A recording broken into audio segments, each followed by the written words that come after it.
In today's video, we're going to be solving multi-step equations. A couple things that you need to know is like terms, so we need to know what like terms are, and the goal of solving multi-step equations, just like solving single-step equations or double-step equations, is just to isolate the variable. In this case, there's going to be maybe two variables, so we're going to need to be combining the like terms so that we can turn it into one variable. It's also really important to know kind of where the sign goes. Whenever you're dealing with an equation or just an expression, you can move around terms, and terms are things that are separated by subtraction signs and addition signs. For instance, this 23, we can move all this stuff, to different spots, but the sign has to go with it. Okay, so keep in mind, if I move this 23, the minus has to go with it.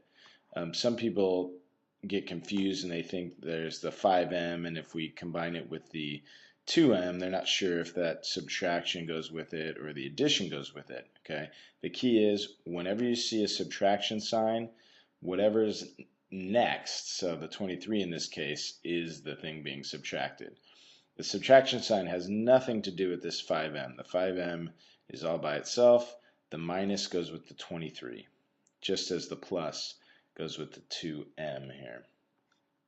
Now, if you were to move this 5m to the back, which you can, the only thing you would need to add is a plus sign, because we never put a plus at the beginning because it's just assumed that it will be a plus. Okay, so what we're going to do is essentially we're just going to move this stuff to show which things are the like terms. Okay, so now that we know that, we just need to add these like terms together. So 5 is going to equal 7m, because 5m plus 2n is 7m, minus 23. Now we can add 23 to both sides. And so we get 28 equals 7m. Then if we divide both sides by 7, we'll get 4 equals m. The variable is now isolated, so we know that m is equal to 4. You should always be able to plug in your answer to see if it works. So here's the check. 5 equals 5 times 4, that's 20, minus 23, plus 8. So 28 minus 23 is 5, so that is correct. So here's our answer. Now let's try another one. Here we have some distributive property. We were talking about distributive property, and we can see here that is completely necessary because we cannot do the thing in parentheses because we don't know what x is. So we're going to need to apply this distributive property. So the negative 8 is going to be multiplied to both items in here. So negative 8 times 2x is negative 16x. Negative 8 times negative 1 is positive 8. Okay, now we're going to isolate this x, so we're going to subtract 8 from both sides. That'll give us negative 16x equals 28.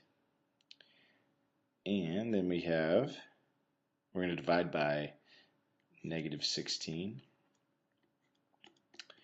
And so we're going to get x. Now don't be concerned about having something that doesn't go in properly. You can just keep it as a fraction. So I'm going to reduce it. So 14 over negative 8, which would be negative 7 over 4, which will be the answer. I would, however, double check that I did everything right. So when you get a fractional answer, you shouldn't be too concerned because that's okay. But I would just double check it, and you can do that by plugging this into the answer, or by just redoing the problem. I'm going to do it by plugging it into the answer or plugging it into the original equation just to see if I was right. So negative 8 times 2, I'm going to turn that into a bracket because I'm going to plug this in as a negative. Okay. So here we have 2 times negative 7 over 4. That's going to be negative 14 over 4, or negative 7 over 2, minus 1 times negative 8. Negative 7 over 2 minus 1 would be negative 9 over 2 times negative 8 equals 36. And this would be 72 over 2, which is 36. So this is correct. So this was the right answer. But like I said, don't be too concerned, but you should double check if you get a fractional answer. All right, in this equation, we have a couple fractions, and I'm going to show you 2 different ways to do it. You can use either technique, but there'll come a time in the not too distant future where one technique will definitely be necessary, and we'll get to that later on. But when you're subtracting fractions, you're going to need a common denominator. So we can turn this into, let's see, we can multiply this one by 3 over 3. And we can multiply this one by 4 over 4. And so here we have 9x over 12 minus 4x over 12. And the 10 is still there.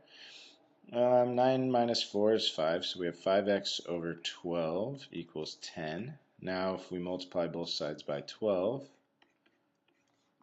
that will get rid of this fraction. So we have 5x equaling 120. Now we can divide by 5 to get our answer, which is x equals, is that 24? And again, we're going to want to double check that. So if we look in the original green part here, 24 divided by 4 would be, what is that? 6. 6 times 3 is 18 minus 8, so that works. 24 is correct. Now I'm going to show you a different way to do this, which I think is going to be easier, but it takes a little getting used to. Notice what the common denominator ended up being, which is 12. If we multiply everything by the common denominator, it'll get rid of the fraction in the first step. Okay.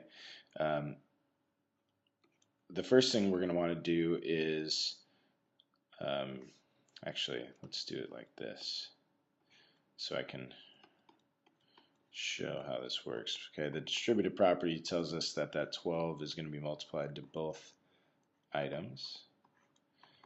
And then over here we have 120. So using a different colored pen, I'll show you how nicely this would have worked out here, because that gives us the 3, that gives us a 4. So what we end up with is 9x minus 4x equals 120, which we would have gotten to eventually. Notice these are the same. But by getting rid of this fraction early, now I'm only showing this step to show you exactly how it works. This step would normally be done in your head. Basically, you'd be thinking 12 divided by 4 is 3. So we have 9x here because 3 times 3x, minus 12 divided by 3 is 4, so minus 4x. So that kind of would happen in your head, and so once you get good practice, you're actually going from this step here, we'll call this step 1, right down here to step 2 with some practice. But that's, I think, the best way to solve this problem. But if you want to stick with this way for now, you can do that if you want. All right, let's try one more. This one has decimals in it.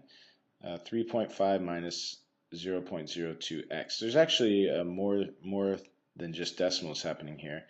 The x happens to be a negative, has a negative value, which is fine.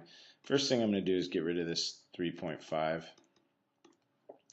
So I'm going to have negative 0.02x. Remember, because that negative had nothing to do with the 3.5, so that has to stay.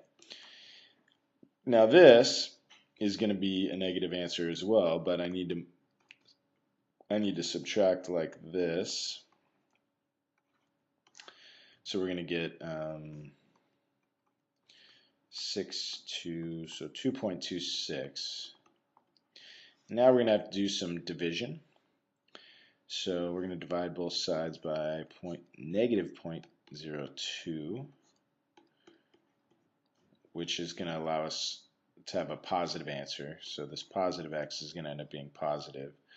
And remember, 2.26 divided by 0.02 is the same as 226 divided by 2, which will be 113. So x is 113. And when you plug that in, that's going to be somewhat painful. So feel free to use a calculator for that one, but I mean, you could do it without. And that should do it for the video.